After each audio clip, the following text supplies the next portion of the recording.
Et tout de suite, j'appelle Michel Leborgne, référent pépinière Verdir, et depuis des années, une des chevilles ouvrières de ces rencontres du paysage, qui va nous expliquer un petit peu quels sont les objectifs de cette journée. Bonjour à tous et bienvenue. Avant de démarrer, j'aurais une petite pensée pour François Félix, qui n'est pas là malheureusement, mais qui a créé le pôle paysage il y a maintenant 13 ans. Et sans lui, cette réunion n'aurait pas eu lieu, je pense. C'est un pépiniériste, c'est un rosiériste, c'est un créateur de roses, ces roses qui font un petit peu défaut quelquefois dans nos paysages. Donc je lui adresse un grand merci. 2013, c'est loin, et c'est pas si loin finalement. Nous étions 20. La première rencontre, palette végétale urbaine, nous étions 20. Et l'objectif était de rencontrer, nous, pépiniéristes, c'était de rencontrer nos clients pour savoir ce qu'ils voulaient. Et depuis, les choses ont changé. Ces rencontres ont pris un petit peu de consistance. Et l'année dernière, nous avons demandé à Valor de nous aider à l'organiser dans de bonnes conditions. Et je remercie la présidente de l'époque et le président actuel d'avoir validé ces rencontres qui sont un lieu de partage, essentiellement un lieu de partage. Et nous sommes tous amenés, grâce à ce partage, à transmettre derrière. Donc, ce sont des journées qui sont importantes pour la filière paysage. Je remercie aussi la petite équipe qui a organisé cette journée. Le COPIL, qui dure depuis maintenant 6 mois, a été très riche et aussi l'occasion de partage et donc de création, je crois, d'une journée très riche. Je remercie aussi particulièrement une cheville ouvrière qui s'appelle Véronique Brun, ainsi que Emmanuel Bougot et Fanny Cohen de Valor. Ce sont été des chevilles ouvrières dont certaines ont encore travaillé cette nuit, parce que quelquefois les montages déraillent. Merci à elles. Merci à Frédéric. On compte sur toi. Tu vas être le maître du temps. Et ça ne sera pas facile parce que la journée est extrêmement dense. Et merci enfin à la patronne d'Ortis, à la présidente d'Ortis, devrais-je dire, qui a accepté de jouer le rôle de grand témoin, et ce sera un rôle à la fois compliqué et probablement plaisant, parce que beaucoup de choses vont être dites aujourd'hui qui vont conditionner l'avenir de nos paysages. Qui sommes-nous dans cette salle? Alors il y a d'abord les pépiniéristes, mes collègues pépiniéristes. Pour eux, le choix des plantes détermine l'avenir de leurs entreprises. Mais pas que. Vous savez que nous, quand on est pépiniériste, si on n'est pas capable de fournir les chantiers de paysage, on est malheureux. Et c'est pour ça que nous souhaitons que ces rencontres permettent de faire coïncider les listes des plantes des concepteurs avec celles des producteurs. C'est un des buts de la journée. Et bien sûr, nous avons justement pour arriver à ce but, ce qui a changé depuis 12 ans maintenant, c'est que les concepteurs et les pépiniéristes rament dans le même bateau. Tout le monde ne s'en est pas aperçu, mais c'est la réalité. Ensuite, eh bien, nous avons des paysagistes concepteurs, je dirais des landscape architects. Je viens d'entendre dans une voix qui compte, on pouvait presque parler d'architecte. On verra tout à l'heure que ce mot a un sens. Ensuite, eh bien, nous avons des maîtres d'ouvrage publics et privés qui sont là, vous êtes venus, et c'est très important, parce que c'est vous les clients, finalement, du paysage. Enfin, disons, vous représentez les clients du paysage. Et puis, évidemment, il y a aussi des entrepreneurs qui sont là et qui vont se trouver devant l'obligation de relocaliser leurs achats, au moins un minimum, qui vont avoir des problèmes d'empreinte carbone, qui pourraient faire des contrats de production aussi pour envisager l'avenir avec nous. Enfin, dans la salle, il y a des personnes ressources, intellectuelles et génétiques, je dirais. Plantécité avec Floriscope, qui, nous le souhaitons, nous, pépiniéristes, souhaitons que Floriscope devienne vraiment l'outil des concepteurs pour choisir les plantes.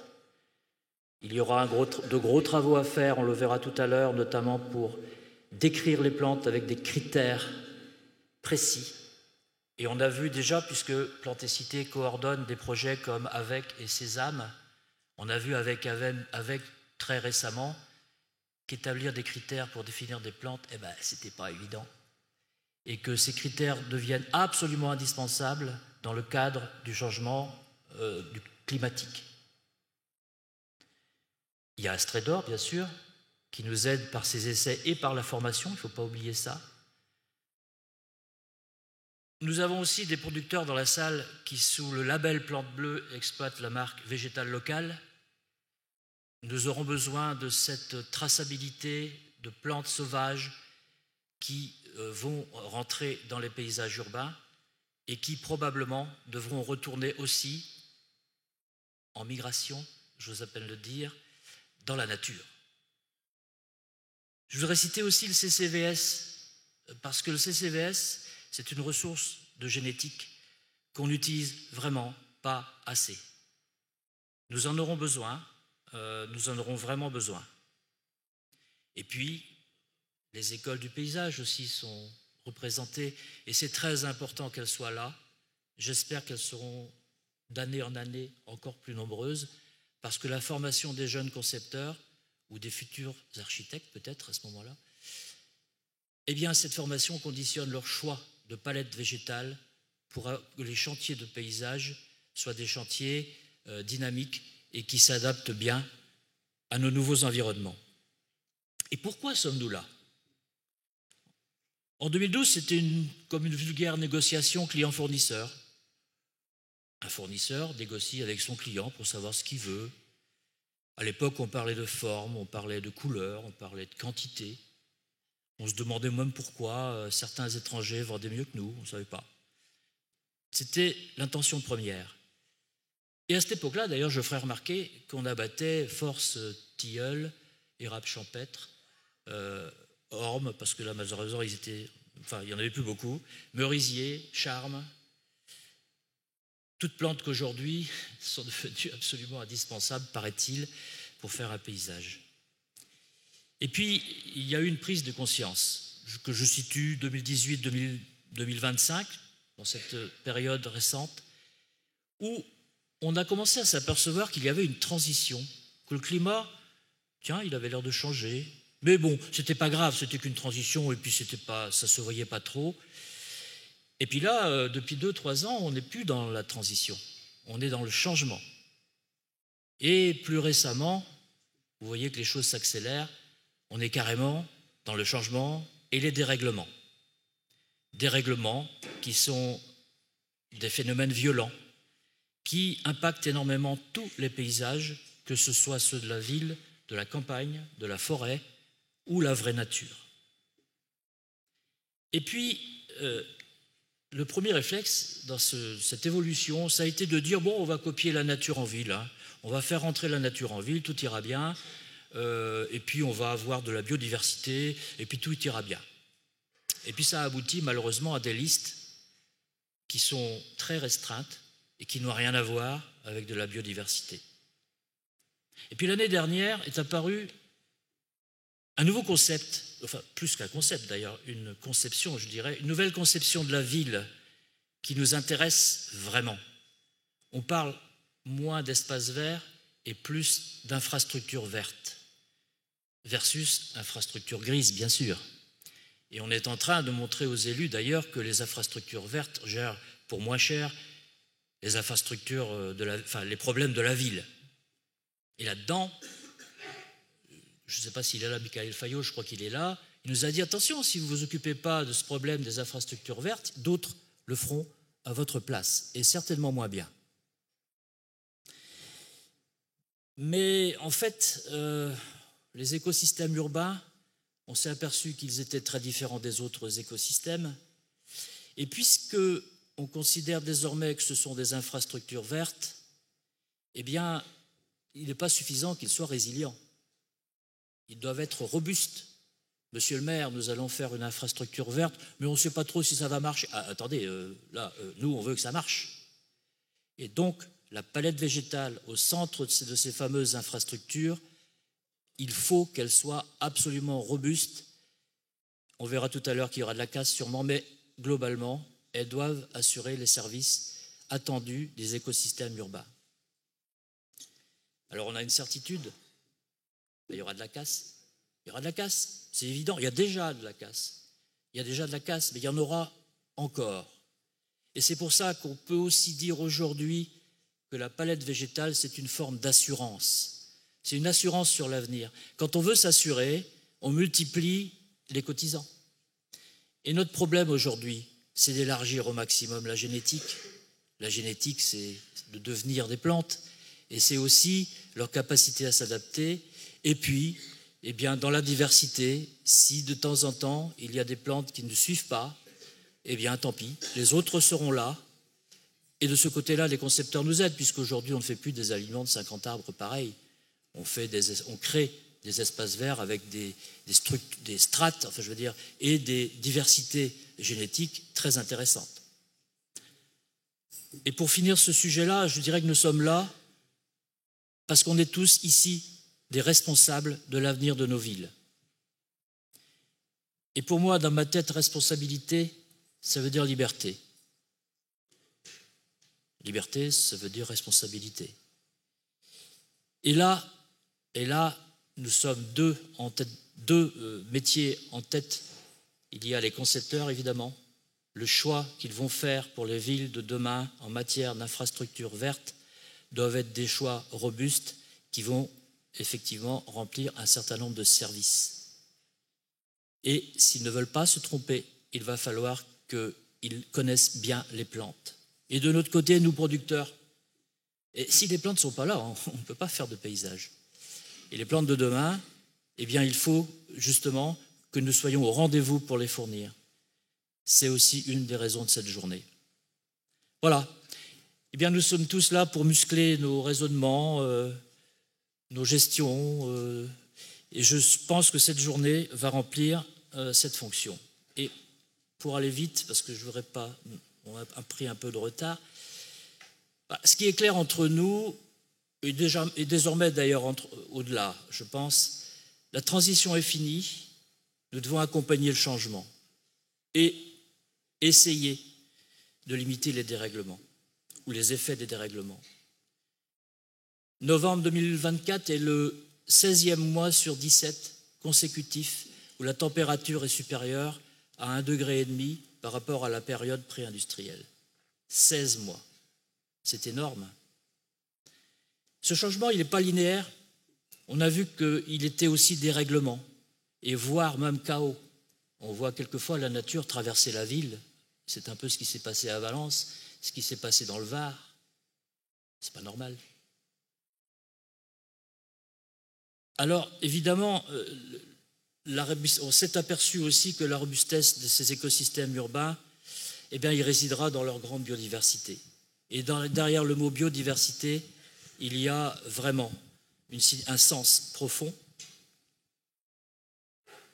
L'année dernière, on a montré que les plantes sauvages mélangées aux plantes horticoles fournissaient plus de biodiversité que chacune séparément. Fergus Garrett nous l'a montré, démontré. Les concepteurs, en fait, aujourd'hui, sont les maîtres du jeu. Nous, on va s'adapter. Il faut qu'on s'adapte vite, puisque produire des plantes, ça prend du temps. Et je pense que cette journée doit aussi déboucher sur des partenariats en région entre les villes et les pépiniéristes, voire entre les concepteurs et les pépiniéristes. Ces partenariats sont indispensables, il faut les mettre en place au plus vite. Ils prendront la forme de contrats de culture, ils prendront les formes qu'on voudra, mais ils sont possibles et ils sont vraiment souhaitables. Alors, rapidement, on aurait pu intituler cette matinée « La peur n'évite pas le danger ». On va parler forcément des plantes exotiques, et je compte sur Véronique pour nous montrer qu'elles ne sont pas toujours envahissantes. On va aussi voir que le pollen, ce n'est pas uniquement une histoire d'abeilles, c'est une histoire vraiment de paysage. Et puis, on va finir par se demander si les espèces non indigènes ont droit de citer. Citer avec un grand C, évidemment. Et puis, la forêt, un responsable de la forêt viendra nous dire, se poser la question de savoir s'il y a assez de diversité génétique végétale en Europe pour assurer l'avenir. Alors, demain, nous allons être amenés tous à agir, nous sommes tous des acteurs ici. On est les bâtisseurs des infrastructures vertes de demain. Nos choix de plantes doivent garantir leur fonctionnement. Garantir, je l'ai dit, je me rappelle, c'est assurer en cas de casse. Et pour ça, eh bien, il faut une haute diversité raisonnée. Décrire les plantes sur quelques critères fiables, ça va devenir important, très important. Multiplier les partenariats clients-pépinières, je l'ai dit, parce que ça permettra de relocaliser la production. Et ça, c'est un gage de sérieux et c'est un gage d'adéquation des palettes végétales locales avec les chantiers locaux. Et puis, on sera amené aussi à multiplier les retours d'expérience en région pour corriger les tirs. Et enfin, et on va pouvoir enfin entendre de merveilleuses choses toute la journée, je crois qu'il faut qu'on convainque les élus. C'est très important, je crois, dans ce contexte, d'embaucher des compétences, d'investir et d'entretenir ces infrastructures vertes dont la ville ne peut pas se passer. Bonne journée à tous et enjoy, diraient nos amis anglais. Merci Michel pour ces perspectives de la journée. Donc moi je suis Frédéric Ségur, j'ai l'honneur d'animer cette journée et j'appellerai Anne Marchand en fin de matinée et en fin d'après-midi pour nous faire à chaud un retour, un témoignage des idées saillantes qu'elle aura retenues des présentations et des discussions. Alors, cette matinée, nous avons 5 intervenants et nous avons un petit souci logistique, c'est que comme l'escalier est cassé, il faut passer par l'entrée des artistes. Alors ce que je vous propose, c'est qu'on va monter sur scène avec les 5 intervenants de la matinée. Donc j'appelle tout de suite Thierry Eulin, Véronique Mur, Vincent Fer, Yves Daricot et David Chevet à me suivre et on va venir s'installer sur scène et puis je vous présenterai le programme.